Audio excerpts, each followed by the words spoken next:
নমস্কার, good morning. Good morning. চলে এলাম সবাইয়ের সঙ্গে একটু দেখা করতে বা কথা বলতে, দুজনেই চলে এলাম। সবাইকে আজকে শুভ সকালের শুভেচ্ছা, অভিনন্দন ও শুভকামনা। সবাই ভালো থাকবেন, সবাই খুব খুব সুস্থ থাকবেন। আকাশের অবস্থা মোটেই ভালো না, কালকে যেমন ছিল তেমনই আছে, তবে কালকে বৃষ্টিটা জোরে পড়ছিল, আজকে গুড়ি গুড়ি পড়ছে কিন্তু একই আকাশের কালকে মতনই অবস্থা। হ্যাঁ, আগে ছিল আষাঢ় শ্রাবণ বর্ষাকাল, এটা এবার বোঝা যাচ্ছে। আজ 9 জুলাই, 24শে আষাঢ়, বুধবার সকালবেলা দুজনে চলে এলাম। একজনের মোটে আসার ইচ্ছে ছিল না, জোর করে টেনে নিয়ে আসা, এই আর কি। সবার সঙ্গে একটু কুশল বিনিময় করতে চলে এলাম, আর চায়ের কাপটা হাতে করে নিয়ে চলে এলাম। চায়ের কাপটা হাতে করে নিয়ে চলে এসে বসলাম। জানি অনেকেরই চা খাওয়া হয়তো হয়ে গেছে, অনেক অফিসেও কাজেও বেরিয়ে গেছে, জানি ইউটিউব বাজার কাজে বেরিয়ে গেছে, প্রিয়া সিং, কুলজিৎ সিং কাজে বেরিয়ে গেছে, বা যারা একটু দূরের থেকে কাজে টাজে বেরোয় প্রায় সবাই কাজে বেরিয়ে গেছে। আমার মতন বেকার। তো তুমিও একটা সময় এরকম, আমিও একটা সময় আমি ভোরবেলা উঠে বেরিয়ে যেতাম, সকালবেলা উঠে বেরিয়ে যেতাম, রান্না করে টিফিন দিয়ে খেয়ে বেরোতো 8:30 নাগাদ। একটা সময় আমাকেও সকালবেলা বেরোতে হতো। যাই হোক, সেই সব এখন ইতিহাস। এই ইতিহাস মনে রাখতে হয়, ঘাঁটাঘাঁটি বেশি করতে নেই, মনে রাখতে হয়, বেশি ঘাঁটাঘাঁটি করতে নেই। দুটো জিনিস আমার বলার, আমি লাইভে বসলেই অনেক প্রশ্ন থাকাতে হবে, আমার বাড়ি কোথায়। আমি রোজই একই কথা বলি সবাইকে, হয়তো ফার্স্ট জনকে বলছি, সেকেন্ড জন যে প্রথম যে জিজ্ঞেস করছে দাদু আপনার বাড়ি কোথায়, আমি বললাম। সেকেন্ড তারপরে লোক যে আপনি কোথায় থাকেন, বাসা কোথায়। আমার বাড়ি বাসা যাই কিছু হোক না কেন, দমদম ক্যান্টনমেন্ট গোড়াবাজারে আমি থাকি।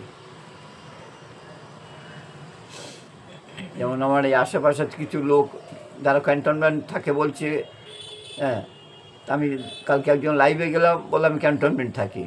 আমি বললাম আমিও ক্যান্টনমেন্ট গোড়াবাজারে থাকি। তখন বলছে আমি সুভাষনগরে থাকি। আরেকজন বললাম আমি কমলাপুরে থাকি। এরকম বহু লোক, কাছাকাছি লোক তো আছেই, প্লাস দূরের লোকও আছে। খুব দুঃখের সঙ্গে জানাচ্ছি, আমার প্রায় 1 বছর তো পেরিয়ে গেছে। এতদিনের মধ্যে আমার এত সাবস্ক্রাইব মানে উইথড্র বলে উইথড্র এতদিন কেউ করিনি।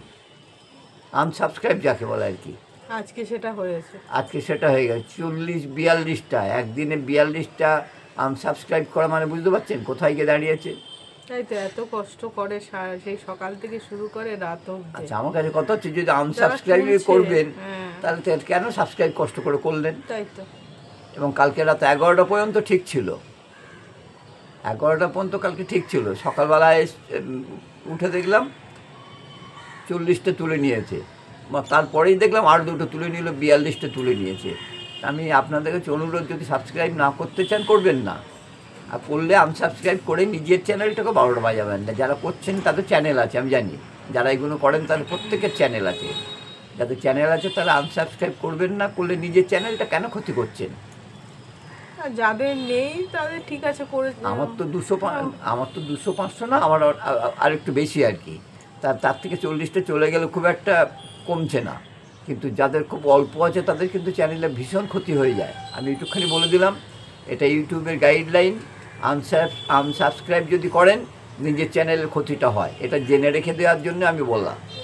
আমি কিন্তু বলতাম না, কিছুই বলতাম না, 40টা তুলেছে ঠিক আছে, আবার 40টার জায়গায় 400 হয়ে যাবে, আর 400 হয়েও যাবে। কেন, আমার প্রচণ্ড, আমাকে অনেকেই ভালোবাসে। তবে চেষ্টা করবে যে মানে আর বেশ কয়েক মাস যাক, তারপরে প্রথম থেকে একদম মানে কীভাবে ও ইউটিউবে নিয়ম কানুন যা আছে আমি সব একদিন বলে দেবো। ইউটিউবে নিয়ম কানুন আমি শুধু দেখি, লোকেরটা দেখি, আমি কারুরটা কিছু বলি না। কেন, আমি জ্ঞান দিতে একদমই পছন্দ করি না, কারণ সে জ্ঞান নেবে না, সেও অনেক কিছু জানে। আমি যাকে জ্ঞান দেবো সেও তো আমার থেকে বেশি হয়তো জানে, আমি এইটাই মনে করি। কিন্তু নিজে যেইভাবে যাচ্ছে আমি ঠিক একদম পরিষ্কার করে সুন্দরভাবে, যারা ধরো ছেলে মানে অল্প বয়সী যারা ছেলে মেয়ে যারা করছো, নতুন যারা করছে তাদের খুব কাজে লাগবে, আমি নিশ্চয়ই বলবো। যেটা আর সব একদম ইউটিউবে যেরকম গাইডলাইন থাকে সেইভাবে পড়ে পড়ে ও কিন্তু সেই ইয়েভাবে করেও। হ্যাঁ, তাই আমি বলছি যারা আনসাবস্ক্রাইব করছেন আমাকে বা যাকেই হোক, আনসাবস্ক্রাইব করে নিজের চ্যানেলটার ক্ষতি করবেন না। ভাবছেন বোধ হয় এই লোকটা এত এগিয়ে যাচ্ছে, আমি আমারটা করে দেই। হ্যাঁ, একদিনে 40টা, তো আমি তো বলছি আজকে আমার 40টা 42টা তুলে নিয়েছে, আজকেই আমি 400 করে নেবো, আজকেই 400 দিয়ে দেবো আমাকে, আমার এটা কোনো সমস্যা না। কিন্তু যারা করছে তাদের ক্ষতিটা হচ্ছে, তাই প্লিজ অন্যভাবে ব্যাপারটা নেবেন না। আমি বলি নিজের চ্যানেলের ক্ষতি নিজেরা করবেন না, কারণ আনসাবস্ক্রাইব করা মানে নিজেদের ক্ষতি করা। যাদের চ্যানেল আছে তারা তো জানো যে তোমরা সত্যি কথা সেই সকাল থেকে রাত অবধি খুব কষ্ট করো, এত কষ্ট করে আজকে চ্যানেলটা দাঁড় করানো এত সহজ না, এত সহজ না, ভীষণ কঠিন জায়গা এটা। মানে যারা এই জায়গা থেকে যাচ্ছে তারাই জানে যে কি কঠিন জায়গা। আর ওগুলো পয়সা, ইউটিউবে পয়সা পাই কিনা দাদু? কত টাকা পান ইউটিউব থেকে? পয়সা পায়? এত সোজা না বাবা, এত সোজা না ইউটিউব থেকে টাকা পয়সা পাওয়া। টাকা পয়সা বলতে আমাদের ইন্ডিয়া না তো, বিদেশ থেকে আসে আমেরিকান ডলার, তারা একদম মানে একদম ঘষে ঘষে রক্ত বার করে নিংড়িয়ে তারপর পয়সাটা দেয়। তাহলে আমি পয়সা পাচ্ছি না, এটা একদম সত্যি কথা। তাই বলে কিন্তু আমার কোনো আক্ষেপ নেই, আমি পয়সার জায়গায় অনেক ভালো ভালো মানুষের সাক্ষাৎ পেয়েছি, প্রচুর ভালো ভালো মানুষের সাক্ষাৎ পেয়েছি, এবং 9 থেকে 90 সব রকম, যেমন বাচ্চা ছেলে মেয়েও আছে, বয়স্ক লোক মানুষও আছে, এবং তাতেই আমি ভীষণ ভীষণ খুশি।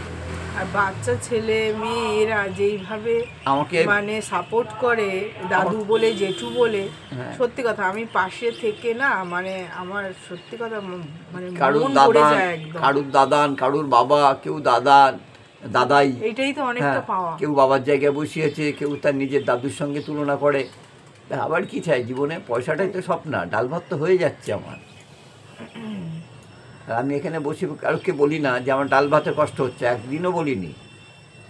হ্যাঁ, প্রথম কথা খানিকটা আমার নিজের সময় কাটে, দ্বিতীয় কথা যদি কিছু হয় আমিও মাঝে মাঝে বিরক্ত হয়ে যায়, এত বসো না, এতক্ষণ এই যে কথা বলো এই করো, কিন্তু শুনে না। আমি সময়টা কিভাবে কাটাবো? আর আমার একটা এখন নেশা হয়ে গেছে, না বসলে মনে হয় যেন বিশাল একটা ক্ষতি করে ফেললাম। কিছুই না, কিন্তু আমি না বসে কী ক্ষতি হবে?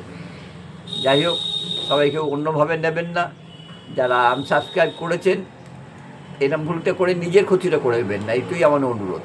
ভালো থাকুন, সুস্থ থাকুন, সবাই ভালো থাকুন, সুস্থ। আর এইভাবে জেঠু আর দাদু পাশে সবাই থেকো বা আমার এখানে জার্মানের থেকে যেমন আছে, জাপান থেকে আছে, কানাডার থেকে আছে, মালয়েশিয়ার থেকে আছে, দুবাই থেকে আছে, ইউরোপ থেকে আছে, প্রতিটা ভারত মানে পৃথিবীর বিভিন্ন কোণের থেকে আমার লোক আছে। দিদুন আসে না কেন, দিদুন বসে না কেন, কেন বসি না জানো? এত বাজে বাজে কথা লিখে তো ওইগুলো ঠিক মেনে নিতে পারি না গো, যার জন্য আমরা শুনতে অভ্যস্ত না, দেখতে অভ্যস্ত না, ওই জন্য বসি না। আর আমরা ওই রকম মানুষের সঙ্গে মেলামেশা করিও না যে খারাপ কথা লিখে দেবে, সেটাকে দেখতে হবে। ওই লেখাটা বাড়ির, আমি পুরুষ মানুষ দেখে ফেললাম, ঠিক আছে, যেহেতু বাইরে বাসেটা আমি যাতায়াত করতাম, আমার অভ্যেস কানে শোনা অভ্যেস আছে, বলা অভ্যেস নেই। কিন্তু বাড়ির মহিলাদের ওইভাবে ঠেলে তাদের ওই বাজে কথাটা পড়াবো। আর যারা সত্যি কথা এই যে দাদুর সঙ্গে বা জেঠু বা কাকুর সঙ্গে থাকো, তোমরা যেইভাবে সাপোর্ট করো মানুষটাকে, যেইভাবে অন্যরা বাজে কথা লিখলে তোমরা করো, সবাই ঝাঁপিয়ে পড়ো, এইভাবেই থেকো আমার পাশে, এইভাবেই থেকো, সত্যি কথা। তাহলে আজকে এই পর্যন্ত, আবার কোনো এক সময় কোনো একদিন দুজনে একসঙ্গে বসে যাব। নমস্কার, ভালো থাকুন, সুস্থ থাকুন, সবাইয়ের দিনটা ভালো কাটুক।